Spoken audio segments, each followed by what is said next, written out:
All right. Joseph Stalin, and I think all of you know who that was. If you don't know who he was, there's an amazing thing on your computer, even on your smartphone, it's called Google. Just type in Joseph Stalin and you will be surprised about who he was. But he said something quite profound. He said the following, he said, the death of one man is a tragedy. The death of millions is a statistic. The death of one is a tragedy, but the death of millions is a statistic. Now you might think because Stalin said this, that it sounds cruel, maybe even a bit sadistically, but there's a lot of truth behind what he said. In fact, let me prove it to you this morning. If you look at this slide here, you will see that according to the United Nations Human Rights Office, up until the 17th of this month, more than 5,000 people lost their lives since Russia invaded the Ukraine.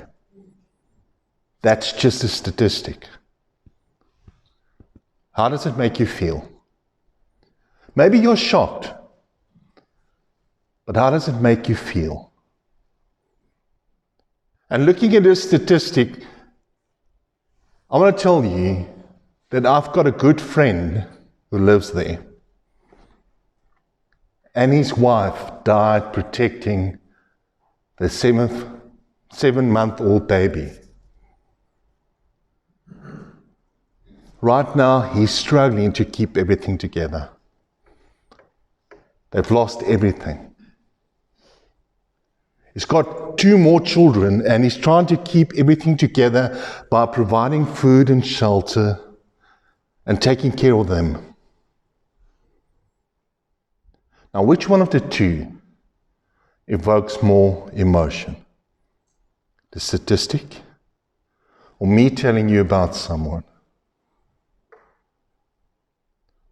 You see where the truth lies? The statistic does not have a face. But the moment I start talking about someone, you start to picture a man struggling, 3 children, one of them a baby, no shelter, struggling to get food, struggling to keep everything together. You see,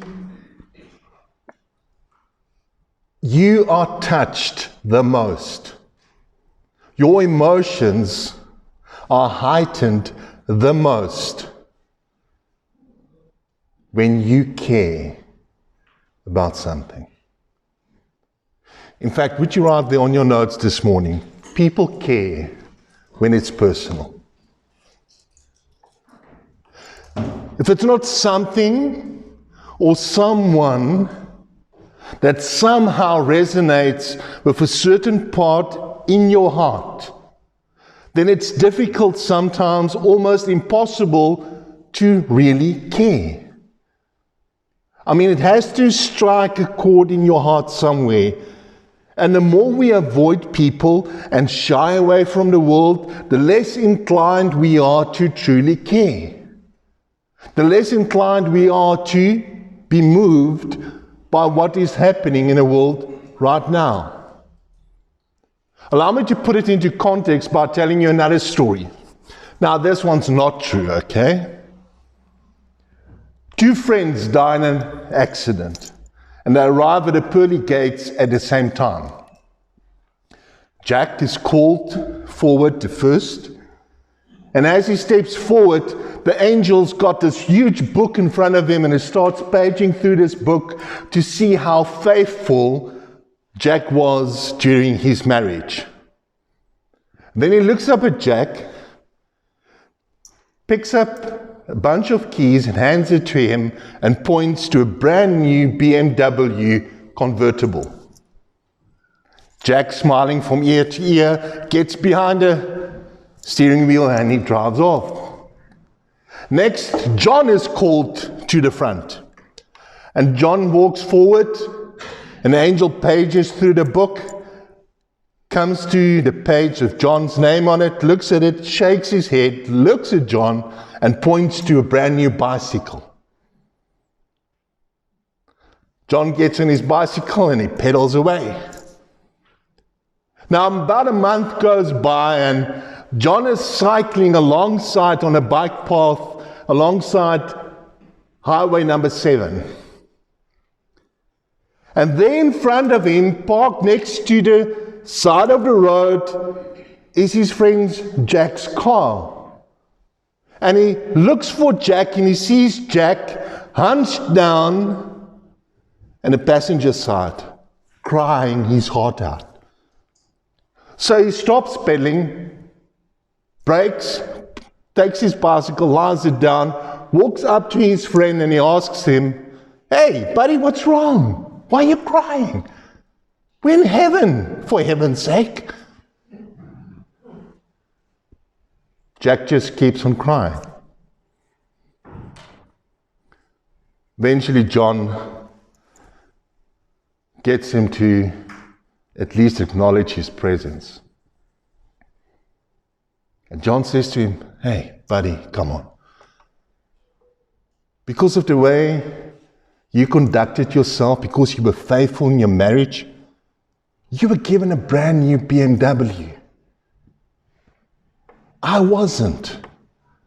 And I'm happy with a bicycle." And all of a sudden, Jack just starts crying all over again. And in between his sobs, he says, "But that's the problem." And John says, "But I don't understand." And Jack says, "While I was driving down highway number 7, I looked at a bike path and I saw my wife on a skateboard."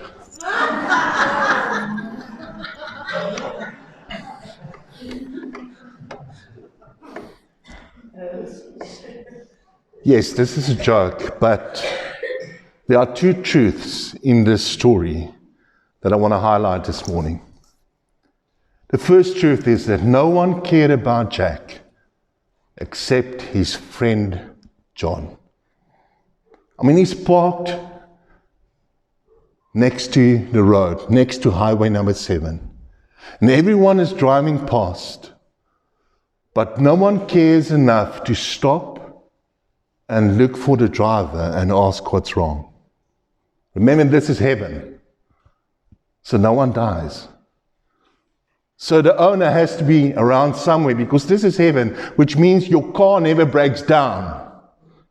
There's no BMW dealerships in heaven because you will never need to take your car for a service.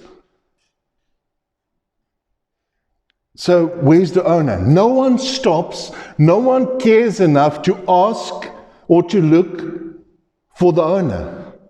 The only one who does so is someone who knows the owner and takes the time to find out what's wrong.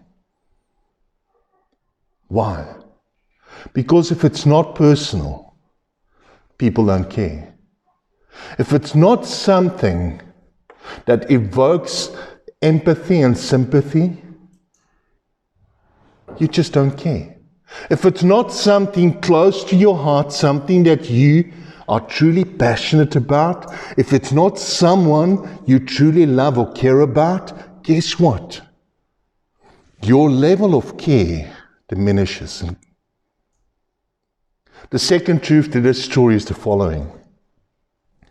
You and I, we are all going to stand in front of someone judging us. That someone's called Jesus. One day, this is inevitable, we are all going to stand in front of Jesus Christ to be judged by Him. And when I say this, how many of you feel some sort of emotion?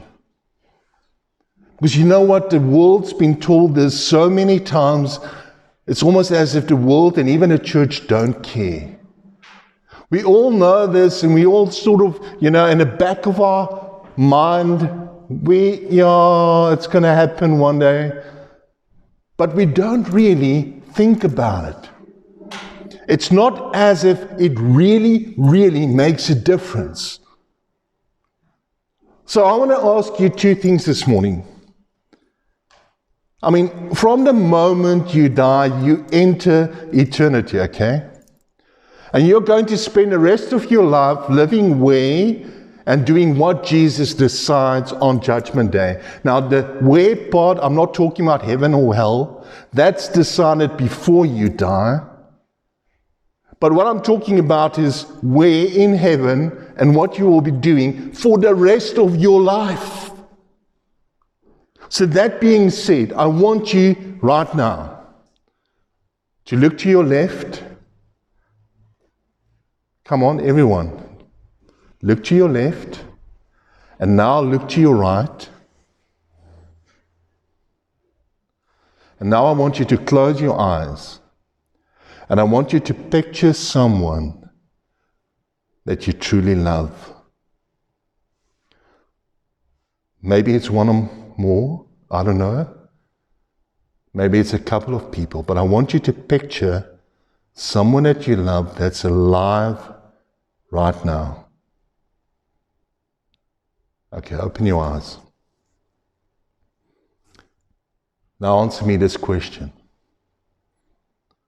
The person sitting next to you, whether it's your left or your right, that person you pictured in your mind, eternity is a long time to be away from them, because it means you will never see them ever again. If you are not going to heaven and they're not going to heaven with you.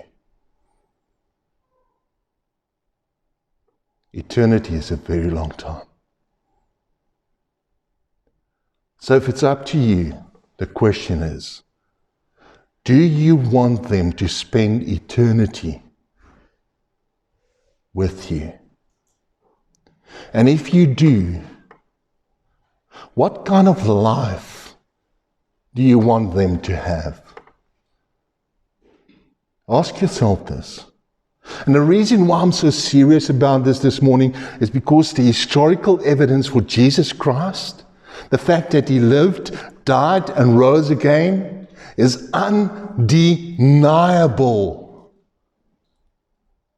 There's too much proof that he really lived, really died, and that he really rose from the dead. And if someone is able to predict his own death and resurrection and pull it off, I'm going to take his word for what's true and what's not. And Jesus spoke about heaven, he spoke about eternity, he spoke about judgment.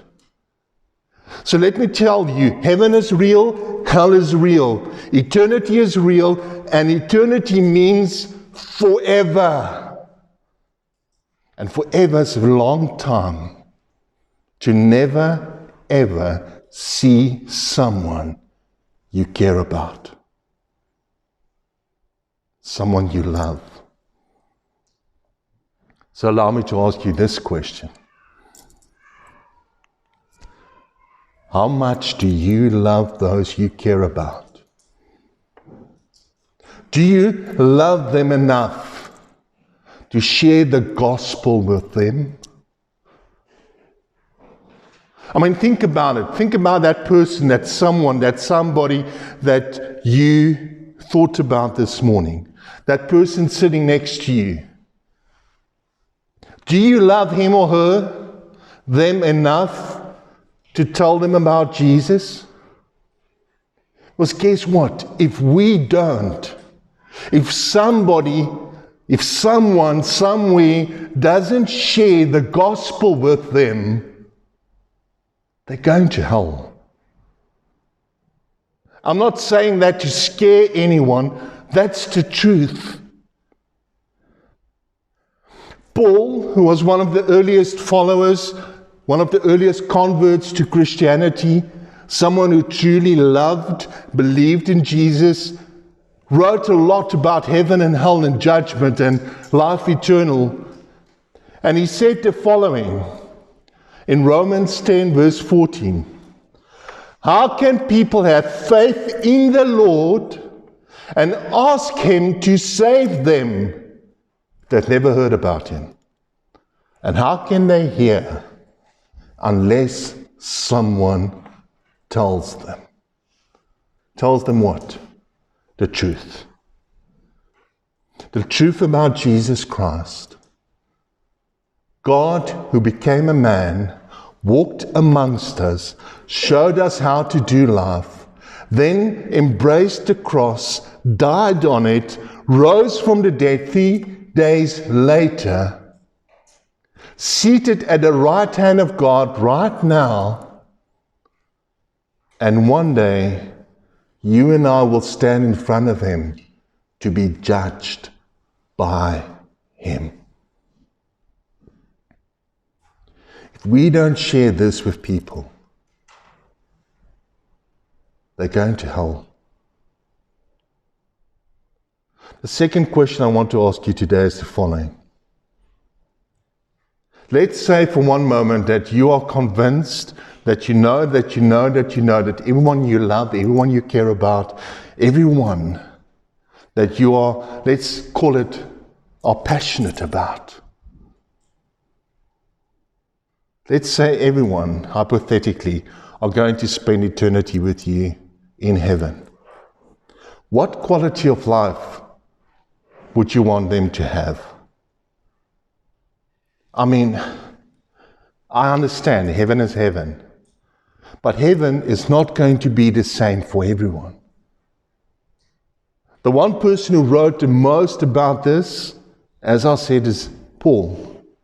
And listen to what Paul wrote in 1 Corinthians 3 from verse 10 to 16. He said, according to the grace God gave me, like a skilled master builder, I laid a foundation. Encircle that word foundation, please. He says, and someone else is building upon it, this foundation, in other words. Let each one take care how he builds upon it, for no one can lay a foundation other than which is laid, which is, encircle those two words, Jesus Christ. In other words, when he's talking about a foundation, he's talking about the gospel. He's talking about the fact that we need a Savior, because all of us, because of Adam and Eve being the family head, if you want to put it that way, because of them, we were all born into sin and are on our way towards hell. And we need someone to rescue us. And someone already did that. But we need to now get into the boat, meaning we need to put out our hands by faith and ask Jesus, who paid the price, to pull us up, to help us to get out of this river leading straight down to hell and get us into the boat that will take us to heaven. That's the foundation he's talking about.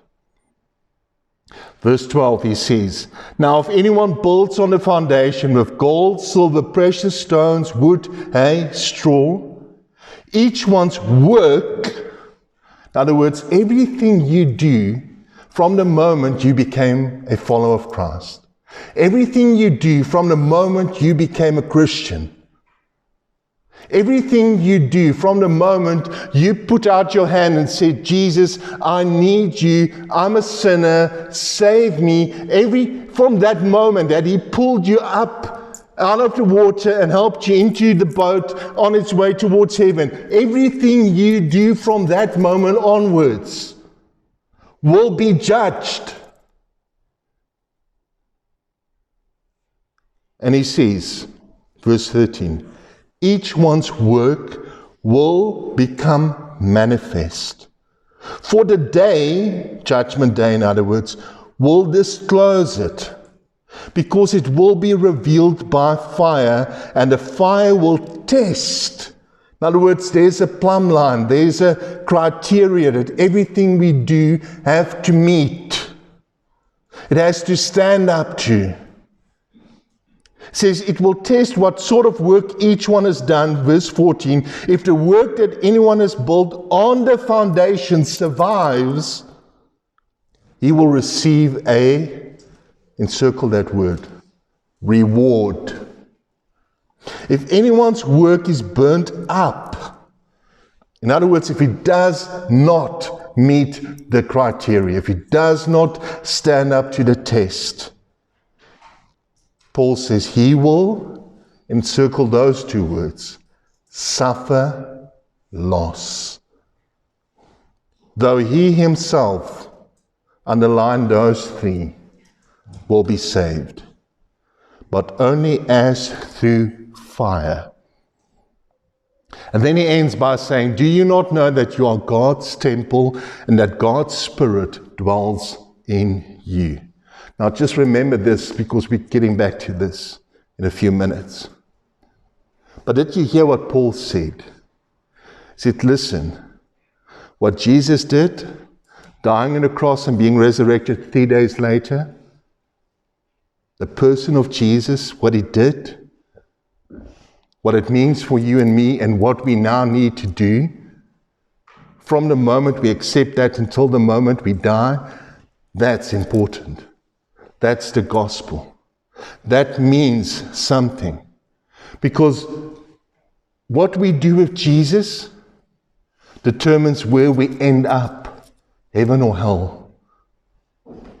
If you don't decide for him, but against him, when you don't accept him but reject him, that's what is important here, because that determines where you will end up, where you are going to spend eternity. But what we do from that moment that we made this decision, whether or not to accept him or reject him, what we do from that moment on, that is what God, Jesus Christ himself, is going to judge. And let me tell you this. It won't just,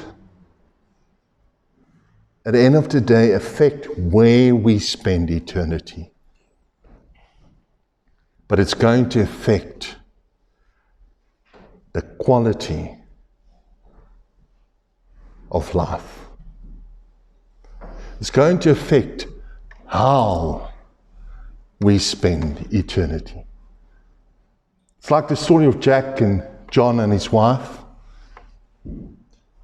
Your life in eternity will greatly be affected by what you do now, how you live life. Listen carefully to Paul's explanation about what happens from the moment you die till the moment you stand in front of Jesus as judge, not Savior. He writes in 2 Corinthians 5 from verse 5, and I want you to underline the entire verse 5. He says, he who has prepared us for this very thing. In other words, he who prepares you and me for the moment we die. Listen to this. Has given us the Spirit as a guarantee.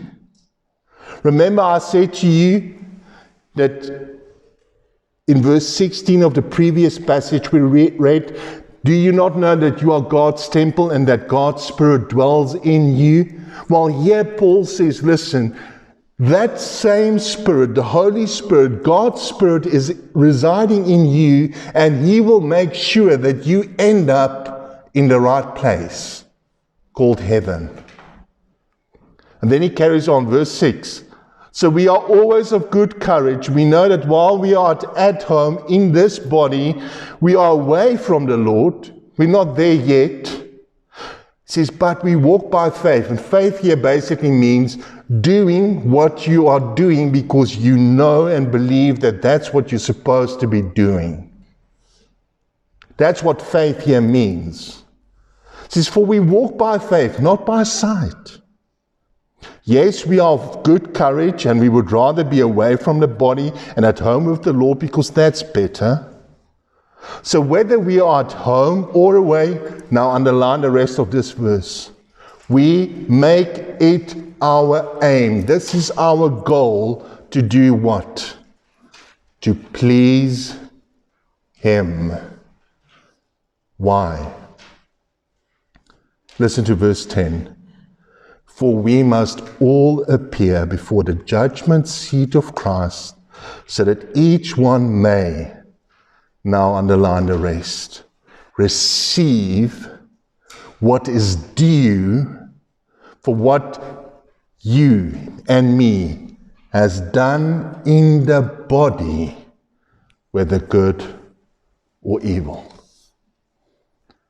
Reading all of this, two things stands out to me.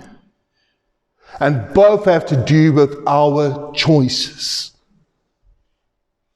Right there on your notes. You and I, we have to decide where and how we and our loved ones are going to spend eternity. Remember, I asked you to look around to your left, to your right, to close your eyes and to picture your loved ones. Because let's be honest, as I said right in the beginning, eternity is not just about me, myself, and I. It's not just about, I want to go to heaven. I want to spend eternity with Jesus. I want to do whatever is necessary to have the best life in heaven one day. Now, it's not just about me, myself, and I. It's about me, you, us. It's about me, those I truly care about. It's about us. Eternity is all about where we are going, where we are heading, and who's going to be there with us, and what kind of life we will have when we get there. So ask yourself this. What do you want for your parents? Your spouse? Your children? Your siblings? I'm too scared to ask, what do you want for your co-workers? But where do you want those that you care about to spend eternity? And what kind of life do you want them to have? Can I just see by show of hands, how many of you have people that you care about that lives overseas? Can I see? Most of us. How many of you who have children are encouraging them to one day move, immigrate to another country? Can I see? A lot of us. Why? Because we want our family, those we care about, those we love, to have the best life possible. We want the best for them.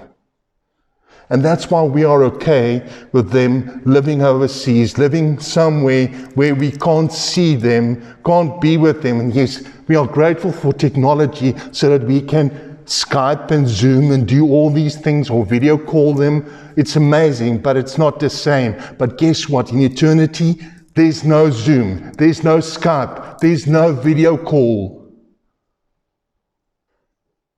So what do you want for yourself and your loved ones? When a loved one is terminally sick, you want the best doctors, the best specialists to treat them. And you want them to go to the best possible hospital. Am I right? So what about eternity? The writer of Hebrews, and we don't know whom he was, wrote in Hebrews 10 from verse 24 the following. He said, and let us, would you encircle that word? Us, meaning all of us, consider how to stir up one another. Would you encircle those two words as well? So it's us, and then it's all of us. Let us stir up each other. In other words, you stir up the people around you right now. Those who are here and those who are not here. Those who are here and those who couldn't be here. Those who are here and those whom you love. He says, let us stir them up to do 3 things, which is to love and good works, not neglecting to meet together.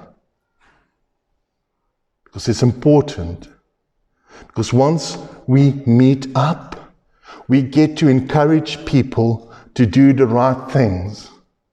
We get to encourage them to live the kind of life that will be rewarded one day. See, so let's not neglect stirring them up and encouraging them to meet together. He says, as is the habit of some. But encourage one another. Please underline that. Encourage. Twice, encourage, he says. And all the more as you see the day drawing near, and he's talking about Judgment Day. Saying, listen, this is important because Judgment Day is coming. So this needs to be done because Judgment Day is coming. Do this because Judgment Day is coming. For if we go on sinning deliberately after receiving the knowledge of the truth, there no longer remains a sacrifice for sins, but a fearful expectation of judgment and a fury of fire that will consume the adversaries. He's talking about those who rejected Christ in these 2 verses. Saying, listen, we need to be wary about the way we do life, but we need to encourage each other to do life in a similar way. And we can only do that up close and personal, so we need to meet as many times as possible, regularly in fact, because Judgment Day is coming. But I want you to know that even though Judgment Day is coming, it's not going to be the same for everyone, because some people, although they will be in heaven, are going to be separated from those who are going to hell. So, don't you dare give up on your loved ones. Never, ever give up on your loved ones. Remember what I spoke about for 3 consecutive Sundays the beginning of this month? About praying, caring, and sharing. I want to tell you, if you pray for those you truly love and care about, if you show them that you love and care about them, God will give you the opportunity to share the truth about Jesus with them. And that's what's important. Because we want people to do 3 things. We want them to love, to do good works, and to meet together. Because for anything we do this side of eternity, for anything to be considered as good works by Jesus on the day of judgment, everything we do needs to meet 3 criteria. Right there on your notes. Good works. Are things done by faith, out of obedience to the glory of God? I can take you to Scripture to prove this to you, but we don't have the time this morning. So take my word for this. These are the 3 criteria that everything we do needs to meet. Was it done by faith, in obedience to God, to the glory of God? It saddens me that too many believers are willing to compromise. I was taking inventory of my own life, stock of my own life, and I wasn't proud. And I'm serious. Because you know what, sometimes we don't want to offend our spouse. We don't want to alienate our children, our siblings, our parents, those we care about. So we are willing to compromise. We are willing to close our eyes and pretend that we are blind to what they are doing, the way that they are living. But let me tell you this. If we truly love them, if we truly care about them, we will pray for them. We will show them that we love them, and then we will wait for God to create the opportunity to speak the truth to them, to share it with them. Too many parents, I know, don't want to force or drag or bring their children to church because they don't want their children to one day hate coming to church. And I'm being honest and serious right now. But I haven't met one set of parents who haven't regretted doing that. If you know of any of them, please, I'm being serious. I'm not being sarcastic. Please introduce them to me. Because every mom and dad who did not bring their children to church ended up regretting that choice, that decision. Without exception, those that I know. I mean, come on. You force your children to take a bath every day. If it was left up to them, they wouldn't do it, especially when they're small. Come on, taking a bath interferes with playtime. Taking a bath interferes with watching my favorite show on television. Taking a bath is not what I want to do. But guess what? Taking a bath is what you need to do. We don't, in the morning, wake up our children and ask them, well, lovey, do you want to go to school today? No, we tell them, get up, get dressed, you need to go to school. And whether they like it or not, one day they are grateful and you are thankful for the fact that they did.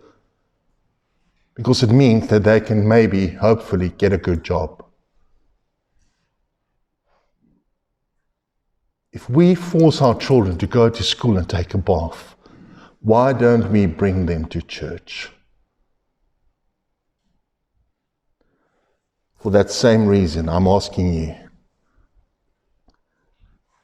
think about this. How do you want to spend eternity? And whom do you want to spend it with? And after you've answered those two questions, think about that joke I told you. I mean, how are you going to get from point A to point B? Will it be, and I'm not talking about how you conduct yourself in your marriage, okay? Let's forget that part. I'm asking just the way that you lived life. How will you get from point A to B? Is it going to be on a BMW, on a bicycle, or on a skateboard? Because that's the hard truth. Life is not going to be the same for everyone, because some people are going to receive a lot of rewards, some not so much, some even nothing. They will be saved, they're going to go to heaven, they will spend eternity in heaven, but life is not going to be the same for each and every one. That's why I reminded you, that's why I wanted you to understand this. That's why I emphasized the point that God has a plumb line, a set of requirements that we need to meet.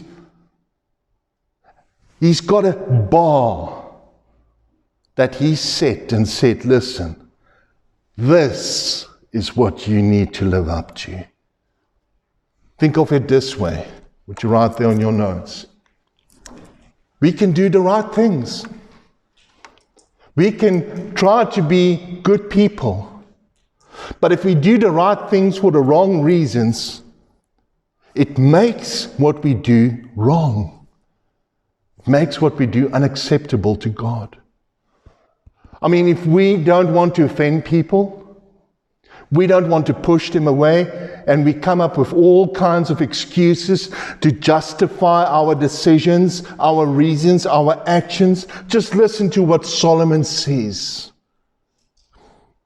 He writes in Proverbs 16 verse 2, he says, "We may think we know what is right, but the Lord is the judge of our motives." Did you do what you do? Sorry, Shalene would correct my grammar right now. Did you do what you did out of faith, out of obedience to God's glory? That's why right now I'm imploring you, in fact, I'm begging you, before it's too late, before you regret it, please do the right thing. People might judge you, yes. They might not even like you after you shared the truth with them very much. But in closing, and I'm not like one of those preachers that says in closing and then he carries on preaching for another 20 minutes. In closing, listen to Paul for a last time. 1 Corinthians 4 verse 3 to 5. "With me it is a very small thing," he says, "that I should be judged by you or by any human court. In fact, I do not even judge myself." In other words, don't care about what people think, what people are going to say. Do the right thing. Why? Listen, "For I am not aware of anything against myself, but I am not thereby acquitted. It is the Lord who judges me." It's talking about Judgment Day. "Therefore do not pronounce judgment before the time, before the Lord comes, who will bring to light the things now hidden in darkness." Why we do what we do? Did we do it by faith? Did we do it because we are obedient? Did we do it for God's glory? That's what he's talking about, the purposes of the heart. He says Jesus will disclose this. Jesus will tell this. He's going to reveal this to everyone on Judgment Day. And then listen to this last. This is so amazing. He says, if it meets the criteria, if it stands up to the test, he says, then each one will receive his commendation from God. We lived in KwaZulu-Natal for a couple of years. And the Zulus have got someone, when they have these huge gatherings, that they call a praise singer. And the person of honor, this praise singer will sing his praises. They will tell everyone how great and amazing and wonderful this person is. That's what Paul is alluding to here when he says we'll receive his commendation from God. I don't know about you, but on Judgment Day, I would rather want to walk away with a smile on my face, hand in hand with my loved ones, than regretting the choices I made this side of eternity. I'm leaving you with that thought.